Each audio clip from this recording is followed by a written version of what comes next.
5 আগস্টের পর বাংলাদেশে রাজনৈতিক পট পরিবর্তনের ফলে ভারত সরকার বাংলাদেশিদের জন্য ট্যুরিস্ট ভিসা বন্ধ করে রেখেছে। এর ফলে সোনা মসজিদ সহ বিভিন্ন স্থলবন্দরের ইমিগ্রেশন চেকপোস্টে কমে গেছে যাত্রী পারাপার।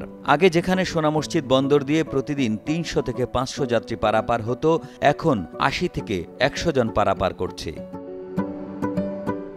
ইমিগ্রেশন হয়ে যাতায়াতকারী যাত্রীরা ভ্রমণ কর বাবদ 1000 টাকা এবং প্যাসেঞ্জার টার্মিনাল ফি বাবদ 54 টাকা প্রদান করে থাকেন। যাত্রী সংখ্যা কমে যাওয়ায় নেতিবাচক প্রভাব পড়েছে রাজস্ব আয়ে।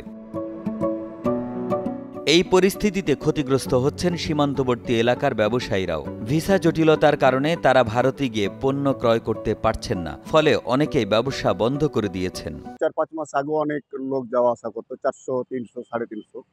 এখন মাত্র ভিসা দিচ্ছে না, ইন্ডিয়া ভিসা দিচ্ছে না এই হাই কমিশনার, এর জন্য লোকজন যাচ্ছে না, যাতায়াত নাই। 40, 50, 60, 70-এর উপরে লোক যাচ্ছে না। ইন্ডিয়ান কয়েকজন আছে, আমাদের ইনকাম অনেক কমে গেছে, একদম সীমিত পর্যায়ে চলেছে আমাদের ইনকাম। কোনো লোকজন যাতায়াত কম একদম। আমি এখানে কুলির কাজ করি, মানুষের ব্যাগ ধুই সততা নামে। মানুষ যে পরিমাণ টাকা দেয়, 10 টাকা, 20 টাকা, 50 টাকা, 100 টাকা যে দেয় সেটা আমরা নিই, কিন্তু আমাদের তো যাত্রী নাই একদম। আমার সংসার চালা কঠিন, আমাদের কুলির। আমরা এখানে 10-12 জন কাজ করি কুলি, আমাদের কাজ একদম সংসার চালাও চাল। বাংলাদেশে ঘুরতে আসা ভারতীয় নাগরিকরা জানান, ভারত সরকার বাংলাদেশিদের ভিসা না দেয়ায় নেতিবাচক প্রভাব পড়েছে কলকাতা সহ বিভিন্ন রাজ্যের ব্যবসা বাণিজ্যে। বাংলাদেশ ঘুরতে আসলাম, বাংলাদেশে ঘুরে আমাদের কোনো অসুবিধা হয় না। বাংলাদেশ থেকে যারা যাচ্ছে ভারতে তাদের প্রচণ্ড অসুবিধা, মানে ভিসা দিচ্ছে না। আর কলকাতায় আপনার হোটেল মার্কেটিং সবাই বলছে যে কি আমাদের ব্যবসা শেষ। বাংলাদেশের লোক না আসলে আমাদের কোনো কিছু হচ্ছে না। মানে কিছু কিছু হোটেল এমন আছে যে কি বন্ধ হয়ে যাওয়ার মতো।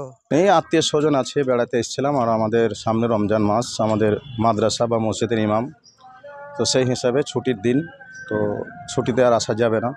রমজান মাস আসছে, এই জন্য বেড়াতে এসেছিলাম আত্মীয় স্বজনের বাড়ি সাক্ষাৎ করার জন্য। আলহামদুলিল্লাহ, আমরা বিদেশি হিসাবে যতটুকু আপনাদের দেশে এসে সম্মান যত্ন পাওয়ার কথা ছিল ততটুকু আমরা পেয়েছি, অসুবিধা কিছু মনে হয়নি আমাদের। আমার আব্বার কাকাতো বোনের বিয়ে উপলক্ষে এসেছি, 10 থেকে 12 দিন এরকমই হবে।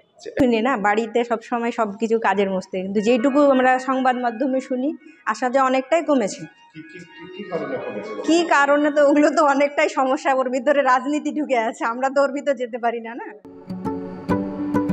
ভিসা বন্ধের কারণে ইমিগ্রেশন দিয়ে যাত্রী পারাপার ও আমদানি রপ্তানি কার্যক্রম ব্যাহত হচ্ছে। বেশি ক্ষতি হচ্ছে দুই দেশের ব্যবসায়ীদের, এমন তথ্য জানান সোনা মসজিদ স্থলবন্দর কর্তৃপক্ষ। আমদানি কারকের ক্ষেত্রে সমস্যা হতে পারে যে হয়তো একটা তারা গুণগত মান নষ্ট দিল, বা মালের যে গুণগত দেওয়ার কথা সেটা দিল না, সেক্ষেত্রে দ্রুত যেতে হবে বা এক্সপোর্টারের সাথে কথা বলতে হবে, যেটা হয়তো মোবাইলে সমাধান করা সম্ভব না। সেক্ষেত্রে এটা একটা সমস্যা। এছাড়া আগে একটা জিনিস হতো যে ইন্ডিয়ান সাইড এবং বাংলাদেশের আমদানিকারকেরা বা সিএনএফরা 10টার সময় মিলিত হতো 0 পয়েন্টে, যেটা বন্ধ আছে, এটা করোনাকালীন থেকেই বন্ধ আছে। তো এটা একটু হওয়া দরকার ছিল, যেহেতু তারা পরস্পর মিলিত হয়ে তাদের উভয়ের সমস্যাগুলো একে অপরকে বলে শেষ করতে পারত।